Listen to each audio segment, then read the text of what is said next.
सभी को मेरा नमस्कार। मेरा नाम प्रीति धवन। हम लोग भगवत गीता पढ़ रहे हैं सेकंड चैप्टर। इसका नाम है सांख्य योग। भगवत गीता को बहुत आसान और बहुत ही सुंदर और इंटरेस्टिंग तरीके से समझाया गया है इस किताब में जो मैं पढ़ रही हूँ।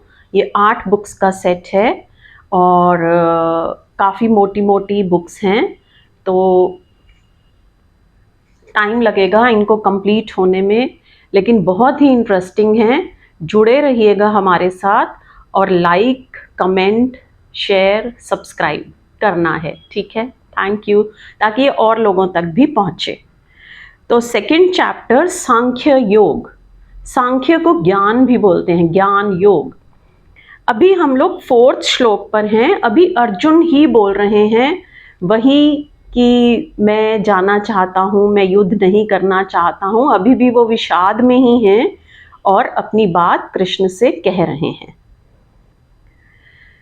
तो कल तक जो हमने पढ़ा था उससे आगे पढ़ते हैं। लेकिन अर्जुन नहीं पकड़ पाता, वो फिर वही दोहराता है दूसरे कोण से। वो कहता है, मैं द्रोण और भीष्म से कैसे युद्ध करूंगा, वे मेरे पूज्य हैं, मेरे। बात फिर भी वो विनम्रता की बोलता है, लेकिन अहंकार अक्सर विनम्रता की भाषा बोलता है। और अक्सर विनम्र लोगों में सबसे गहन अहंकारी पाए जाते हैं। असल में विनम्रता डिफेंसिव ईगोइज्म है, वो सुरक्षा करता हुआ अहंकार है। आक्रामक अहंकार मुश्किल में पड़ सकता है। विनम्र अहंकार पहले से ही सुरक्षित है, वो इंश्योर्ड है। इसलिए जब कोई कहता है कि मैं तो कुछ भी नहीं हूं, आपके चरणों की धूल हूं, तब जरा उसकी आंखों में देखना। तब उसकी आंखें कुछ और ही कहती हुई मालूम पड़ेंगी, उसके शब्द कुछ और कहते मालूम पड़ेंगे। कृष्ण ने अर्जुन की रग पर हाथ रखा है, लेकिन अर्जुन नहीं समझ पा रहा है। वो दूसरे कोने से फिर बात शुरू करता है। वो कहता है, द्रोण को जो मेरे गुरु हैं, भीष्म को जो मेरे परम आदरणीय हैं, पूज्य हैं, उन पर मैं कैसे आक्रमण करूंगा। यहां ध्यान में रखने जैसी बात है, यहां भीष्म और द्रोण गौण हैं। अर्जुन कह रहा है, मैं कैसे आक्रमण करूंगा। अर्जुन का ना मैं बहुत स्ट्रांग है, अहंकार बहुत स्ट्रांग है। इतना बुरा मैं नहीं कि द्रोण पर और बाण खींचूं, कि भीष्म की और छाती छेदूं। नहीं, यह मुझसे ना हो सकेगा। यहां वो कह तो यही रहा है कि वे पूज्य हैं, ये मैं कैसे मारूंगा। लेकिन गहरे में खोजें और देखें तो पता चलेगा वो ये कह रहा है कि यह मेरी जो इमेज है, मेरी जो प्रतिमा है, मेरी ही आंखों में जो मैं हूं, उसके लिए यह असंभव है। इससे तो बेहतर है मधुसूदन कि मैं ही मर जाऊं। इससे तो अच्छा है प्रतिमा बचे, शरीर खो जाए। अहंकार बचे, मैं खो जाऊं। वह जो इमेज है मेरी, वह जो सेल्फ इमेज है उसकी। हर आदमी की अपनी अपनी एक प्रतिमा है। जब आप किसी पर क्रोध कर लेते हैं और बाद में पछताते हैं और क्षमा मांगते हैं, तो इस भ्रांति में मत पड़ना कि आप क्षमा मांग रहे हैं और पछता रहे हैं। असल में आप अपने सेल्फ इमेज को वापस निर्मित कर रहे हैं। आप जब किसी पर क्रोध करते हैं तो आपने निरंतर अपने को अच्छा आदमी समझा है। वो प्रतिमा आप अपने ही हाथ से खंडित कर लेते हैं। क्रोध के बाद पता चलता है कि वो अच्छा आदमी जो मैं अपने को अब तक समझता था, क्या मैं नहीं हूं। अहंकार कहता है, नहीं, आदमी तो मैं अच्छा ही हूं। ये क्रोध जो हो गया है, ये बीच में आ गई भूल चूक है। इन स्पाइट ऑफ मी, मेरे बावजूद हो गया है। यह कोई मैंने किया, मैंने नहीं किया है, हो गया, परिस्थिति जन्य है। पछताते हैं, क्षमा मांग लेते हैं। अगर सच में ही क्रोध के लिए पछताए हैं तो दोबारा क्रोध फिर जीवन में नहीं आना चाहिए। नहीं, लेकिन कल फिर क्रोध आता है। नहीं, क्रोध से कोई अड़चन ना थी, अड़चन हुई थी कि कोई और बात से। ये कभी सोचा ही नहीं था कि मैं और क्रोध कर सकता हूं। तो जब पछता लेते हैं तब अपनी अच्छी प्रतिमा, आपका अहंकार फिर सिंहासन पर विराजमान हो जाता है। वो कहता है, देखो माफी मांग ली, क्षमा मांग ली, विनम्र आदमी हूं। समय ने, परिस्थिति ने, अवसर ने, मूड नहीं था, भूखा था, दफ्तर से नाराज लौटा था, असफल था, कुछ काम में गड़बड़ हो गई थी, परिस्थिति जन्य था। मेरे भीतर से नहीं आया था क्रोध, मैंने तो क्षमा मांग ली है। जैसे ही होश आया, जैसे ही मैं लौटा, मैंने क्षमा मांग ली है। आप अपनी प्रतिमा को फिर सजा संवार कर, फिर गहने आभूषण पहनाकर सिंहासन पर विराजमान कर दिए। क्रोध के पहले भी यह प्रतिमा सिंहासन पर बैठी थी। क्रोध में नीचे लुढ़क गई, फिर बिठा लिया। अब आप फिर पूर्ववत पुरानी जगह आ गए, कल फिर क्रोध करेंगे। पूर्ववत अपनी जगह आ गए। क्रोध के पहले भी यहीं थे, क्रोध के बाद भी यहीं आ गए। जो पश्चाताप है वो इस प्रतिमा की पुनर्स्थापना है। देखिए, हम इसमें कितने अच्छे से मानव मन की गहराइयों को समझ रहे हैं कि हम क्या क्या करते हैं भीतर। ऊपर से तो हम बड़े अच्छे बनते हैं, लेकिन भीतर हम कैसे अपनी प्रतिमा को वापस स्थापित कर लेते हैं। अगले दिन फिर वही, और जन्मों जन्मों तक चलता रहता है। लेकिन ऐसा लगता है कि क्षमा मांगता आदमी बड़ा विनम्र है।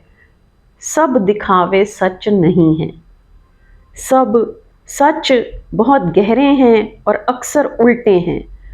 वो आदमी आपसे क्षमा नहीं मांग रहा है, वो आदमी अपने ही सामने निंदित हो गया है। उस निंदा को झाड़ रहा है, पोंछ रहा है, बुहार रहा है। वो फिर साफ सुथरा स्नान करके फिर खड़ा हो रहा है। यह जो अर्जुन कह रहा है कि पूज्य हैं उस तरफ, उन्हें मैं कैसे मारूं? एम्फेसिस यहां उनके पूज्य होने पर नहीं है। एम्फेसिस यहां अर्जुन के मैं पर है कि मैं कैसे मारूं। नहीं नहीं, यह अपने मैं की प्रतिमा खंडित करने से कि लोकांतर में लोग कहें कि अपने ही गुरु पर आक्रमण किया, कि अपने ही पूज्यों को मारा, इससे तो बेहतर है मधुसूदन कि मैं ही मर जाऊं। लेकिन लोग कहें कि मर गया अर्जुन, लेकिन पूज्यों पर हाथ ना उठाया। मर गया, मिट गया, लेकिन गुरु पर हाथ ना उठाया। उसके मैं को पकड़ लेने की जरूरत है। और पूरी गीता जो है ना, वो इसी मैं को पकड़ने का प्रोसेस है, जो हम सब के अंदर इतना गहरा, इतना सूक्ष्म भरा हुआ है अंदर तक कि हमें खुद भी दिखाई नहीं देता। इतना सूक्ष्म लेकिन है। उसके मैं को पकड़ लेने की जरूरत है। अभी उसकी पकड़ में नहीं है, किसी की पकड़ में नहीं होता। जिसका मैं अपनी ही पकड़ में आ जाए, वो मैं के बाहर हो जाता है। हम अपने मैं को बचा बचा कर जीते हैं। वो दूसरी बातें करता जाएगा, वो सब्स्टिट्यूट खोजता चला जाएगा। कभी कहेगा ये, कभी कहेगा वे, सिर्फ उस बिंदु को छोड़ता जाएगा जो है। कृष्ण ने छूना चाहा था, वो उस बात को छोड़ गया है।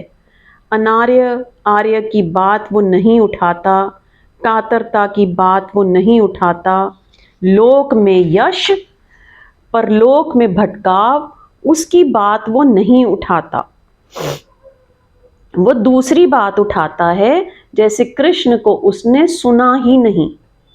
उसके वचन कह रहे हैं कि बीच में जो कृष्ण ने बोला है अर्जुन ने नहीं सुना। सभी बातें, अब ये देखिए ये कितनी अच्छी बात है, सभी बातें जो बोली जाती हैं हम सुनते नहीं, हम वही सुन लेते हैं जो हम सुनना चाहते हैं। सभी जो दिखाई पड़ता है वो हम देखते नहीं, हम वही देख लेते हैं जो हम देखना चाहते हैं। कभी मार्केट में जाए ना और आपको बहुत भूख लगी हो तो आपको रेस्टोरेंट्स ही रेस्टोरेंट्स नज़र आएंगे, कुछ और नज़र ही नहीं आएगा। अगर आपको कपड़े खरीदने हैं तो आपको कपड़े की ही दुकानें नज़र आएंगी और कहीं आपकी नज़र ही नहीं जाएगी। तो हम जो देखना चाहते हैं हम वही देख लेते हैं। सभी जो हम पढ़ते हैं वो पढ़ा नहीं जाता, हम वही पढ़ लेते हैं जो हम पढ़ना चाहते हैं। हमारा देखना, सुनना, पढ़ना सब सिलेक्टिव है, उसमें चुनाव है। हम पूरे वक्त वो छांट रहे हैं जो हम नहीं देखना चाहते। एक नया मनोविज्ञान है गेस्टॉल्ट। यह जो अर्जुन ने उत्तर दिया वापस, यह गेस्टॉल्ट का अद्भुत प्रमाण है। गेस्टॉल्ट मनोवैज्ञानिक कहते हैं कि आकाश में बादल घिरे हों तो हर आदमी उनमें अलग अलग चीज़ें देखता है। डरा हुआ आदमी भूत प्रेत देख लेता है, धार्मिक आदमी भगवान की प्रतिमा देख लेता है, फिल्मी आदमी अभिनेता अभिनेत्रियां देख लेता है। वो एक ही बादल आकाश में है, अपना अपना देखना हो जाता है। प्रत्येक आदमी अपनी ही निर्मित दुनिया में जीता है और हम अपनी दुनिया में। इसलिए इस पृथ्वी पर एक दुनिया की भ्रांति में मत रहना आप। इस दुनिया में जितने आदमी हैं कम से कम उतनी दुनियाएं हैं। अब अर्जुन ने बिल्कुल नहीं सुना है कृष्ण ने जो कहा, वो बिल्कुल नहीं सुना है। वो जो उत्तर दे रहा है वो बताता है कि वो इररिलेवेंट है, उसकी कोई संगति नहीं है। अर्जुन और कृष्ण की चर्चा में यह मौका बार बार आएगा। अर्जुन ने बिल्कुल नहीं सुना कि कृष्ण ने क्या कहा। नहीं कहा होता ऐसी ही स्थिति है। वो अपने भीतर की ही सुने चला जा रहा है। वो कह रहा है ये पूज्य, ये द्रोण, ये भीष्म। वो यह सोच रहा होगा भीतर। इधर कृष्ण क्या बोल रहे हैं, वो जो बोल रहे हैं वे परिधि के बाहर हो रहा है। उसके भीतर जो चल रहा है वो ये चल रहा है। वो कृष्ण से कहता है कि मधुसूदन, ये पूज्य, ये प्रिय, इन्हें मैं कैसे मार सकता हूं, मैं अर्जुन। इसे ध्यान रखना, उसने कृष्ण की बात नहीं सुनी। अगला प्रश्न है, हमारा अहंकार कैसा है और वो कैसे समर्पित हो सकता है। हमारे भीतर बड़ी इंटरेस्टिंग बात है। देखिए मानव मन की जो अंदर चलता है ना, वो कितनी बारीकी से गुरुजी महाराज ने बताया है। हमारे अंदर एक मैं भी नहीं है, बहुत मैं है, अनेक मैं हैं। रात एक मैं कहता है कि सुबह 5 बजे उठेंगे, कसम खा लेता है।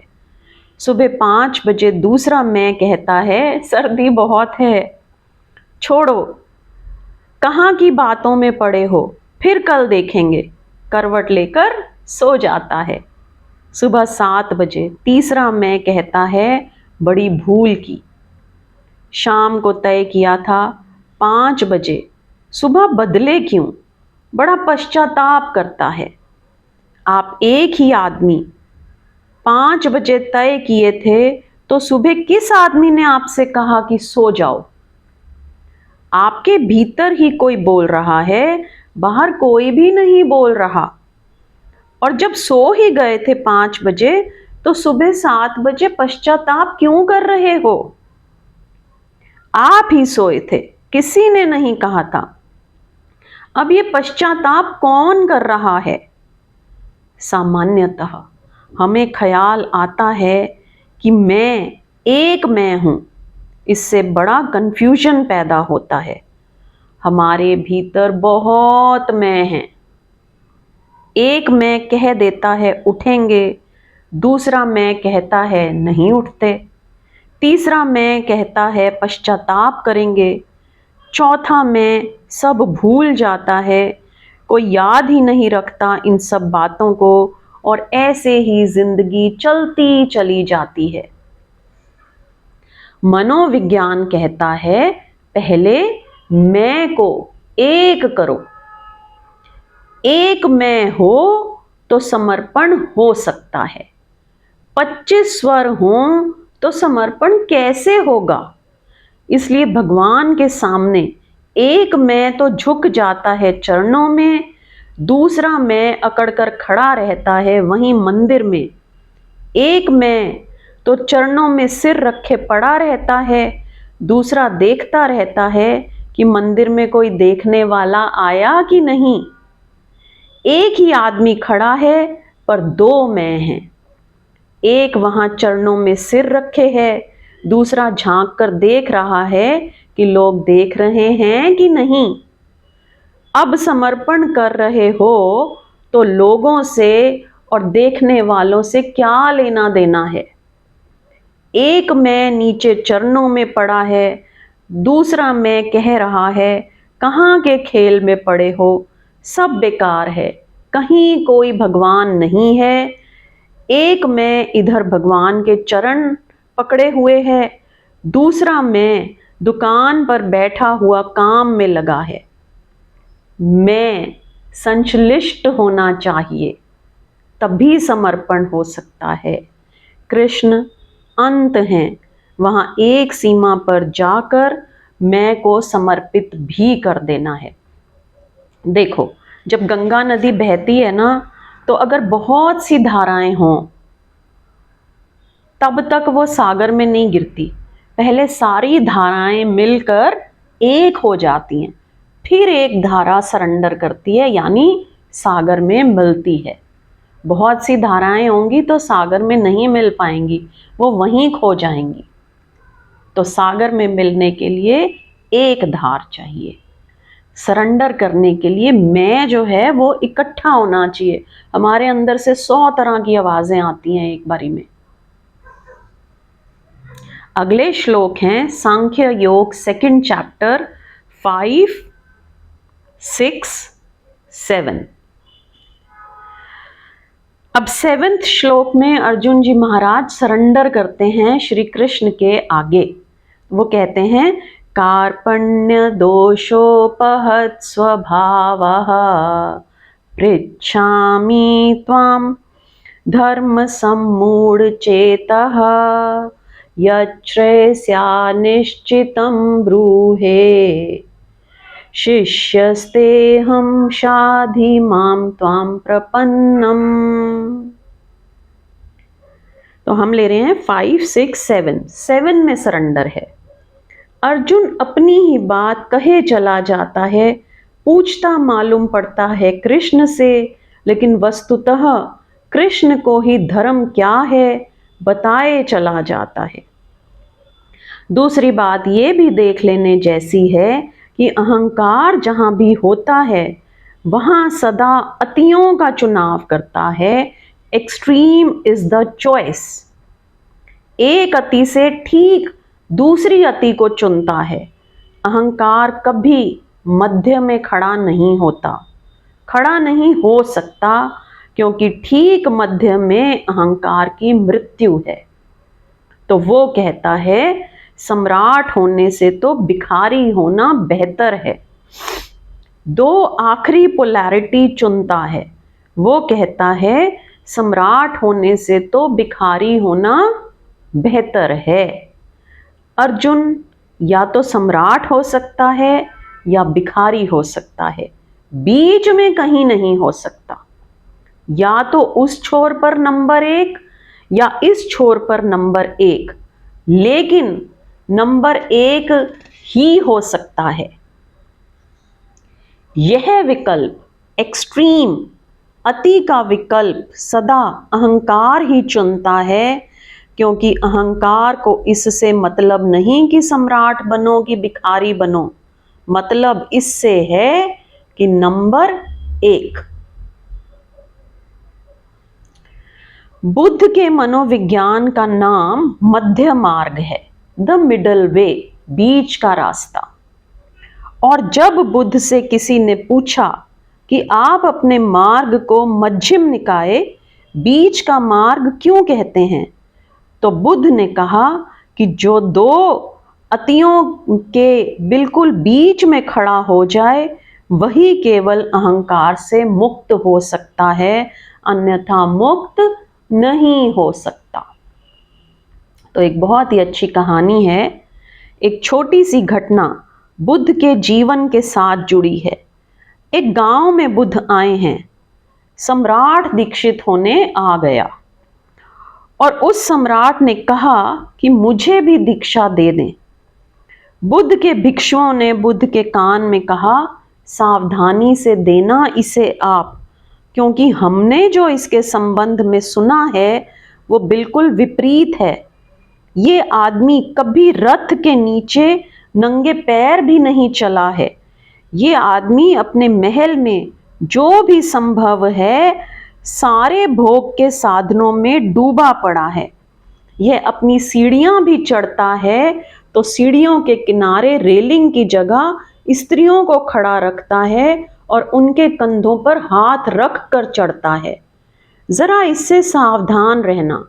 शराब और स्त्री के अतिरिक्त इसकी जिंदगी में कभी कुछ नहीं आया है और यह आज अचानक भिक्षु होने और त्यागी बनने, तपश्चर्या का व्रत लेने आया है। ये आदमी बीच में धोखा ना दे जाए। बुद्ध ने कहा, जहां तक मैं आदमियों को जानता हूं ये आदमी धोखा ना देगा। यह एक अति से ऊब गया, अब दूसरी अति पर जा रहा है। और बुद्ध गलत नहीं हुए। दूसरे ही दिन से देखा गया कि भिक्षु अगर रास्ते पर चलते तो रास्ते के नीचे चलता वो सम्राट जहां कांटे होते, और भिक्षु अगर वृक्ष की छाया में बैठते तो वो सम्राट धूप में खड़ा रहता, और भिक्षु अगर दिन में एक बार भोजन करते तो वो सम्राट 2 दिन में एक बार भोजन करता। 6 महीने में वो सूखकर काला पड़ गया। अति सुंदर उसकी काया थी, भूख से हड्डियां उसकी बाहर निकल आईं, पैरों में घाव बन गए। बुद्ध ने अपने भिक्षुओं से पूछा कि कहो, तुम कहते थे कि ये आदमी भरोसे का नहीं, और मैंने तुमसे कहा था कि ये आदमी बहुत भरोसे का है, ये आदमी तुमसे आगे तपश्चर्या कर लेगा। पर वे भिक्षु कहने लगे, हम हैरान हैं कि आप कैसे पहचाने। बुद्ध ने कहा, अहंकार सदा एक अति से दूसरी अति चुन लेता है, बीच में नहीं रुकता। ये सम्राटों में सम्राट था, ये भिक्षुओं में भिक्षु है। अर्जुन कह रहा है, छोड़ दूं सब साम्राज्य कुछ अर्थ नहीं, भिक्षा मांग लेंगे। मांग सकता है, बिल्कुल मांग सकता है। अहंकार की वहां भी तृप्ति हो सकती है, मध्य में नहीं रुक सकता। अति से अति पर जा सकता है। अति से अति पर जाने में कोई रूपांतरण, कोई ट्रांसफॉर्मेशन नहीं है। पूरी जो गीता है ना, वो ट्रांसफॉर्मेशन, रूपांतरण उसका लक्ष्य है कि आदमी जैसा है उससे इंप्रूव हो जाए, अर्जुन कृष्ण हो जाए। ठीक है, हम जैसे जब मैं भगवत गीता मैंने पढ़ती नहीं थी ना, तो मुझे लगता था मैं तो बहुत अच्छी हूँ, मुझ में तो कोई कमी नहीं है। लेकिन जब भगवत गीता पढ़नी शुरू करी ना, तो पता चला कि कितने पानी में है, कितनी अंदर अंदर हमारे कितनी सूक्ष्म कमियां और अहंकार छुपे हुए हैं। ये पता चलता है भगवत गीता जी पढ़ के, और फिर हम अपने आप को इम्प्रूव करते हैं। यही है इसका मकसद, इसको पढ़ने का। फिर बुद्ध एक दिन उस सम्राट के पास गए सांझ को। रुग्ण, बीमार, वो राह के किनारे पड़ा था। बुद्ध ने उससे कहा, मैं एक बात पूछने आया हूं। मैंने सुना है कि तुम जब सम्राट थे तो वीणा बजाने में बहुत कुशल थे। मैं तुमसे पूछने आया हूं कि वीणा के तार अगर बहुत कसे हों तो संगीत पैदा होता है? उसने कहा, कैसे पैदा होगा, तार टूट जाते हैं। और बुद्ध ने कहा, बहुत ढीले हों तार तब संगीत पैदा होता है? उस सम्राट ने कहा कि नहीं, बहुत ढीले हों तो टंकार ही पैदा नहीं होती, संगीत कैसे पैदा होगा? बुद्ध ने कहा, अब मैं जाऊं। एक बात और तुमसे कह जाऊं कि जो वीणा के तारों का नियम है, ना बहुत ढीले ना बहुत कसे, अर्थात ना कसे ना ढीले, बीच में कहीं, जहां ना तो कहा जा सके कि तार कसे हैं, ना कहा जा सके कि तार ढीले हैं। ठीक मध्य में जब तार होते हैं तभी संगीत पैदा होता है। जीवन की वीणा का भी यही नियम है। काश काश अर्जुन बीच की बात करता तो कृष्ण कहते, जाओ, बात समाप्त हो गई, कोई अर्थ ना रहा। लेकिन वो बीच की बात नहीं कर रहा है, वो एक अति से दूसरी अति की बात कर रहा है, दूसरी अति पर अहंकार फिर अपने को भर लेता है। आज इतना ही। आई होप सबको समझ में आ रहा होगा। कुछ भी अगर समझ में नहीं आता है तो आप नीचे कमेंट्स में लिखकर पूछ सकते हैं। आइए ज्ञान मुद्रा में एक बार ओम की ध्वनि और शांति पाठ। मुस्कुराता हुआ चेहरा।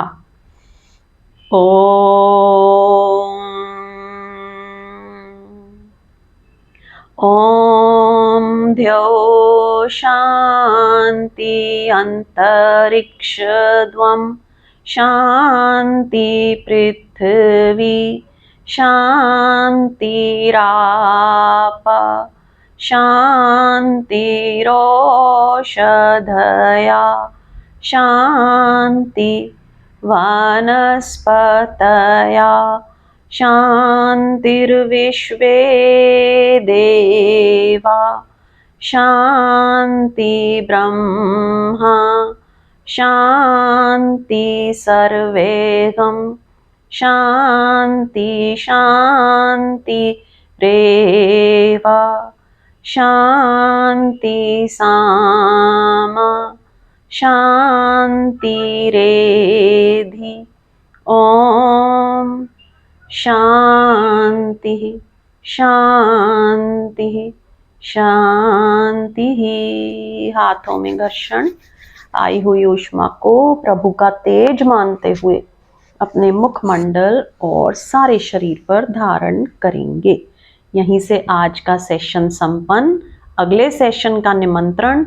सबका धन्यवाद, सबको नमस्कार। जय श्री कृष्णा।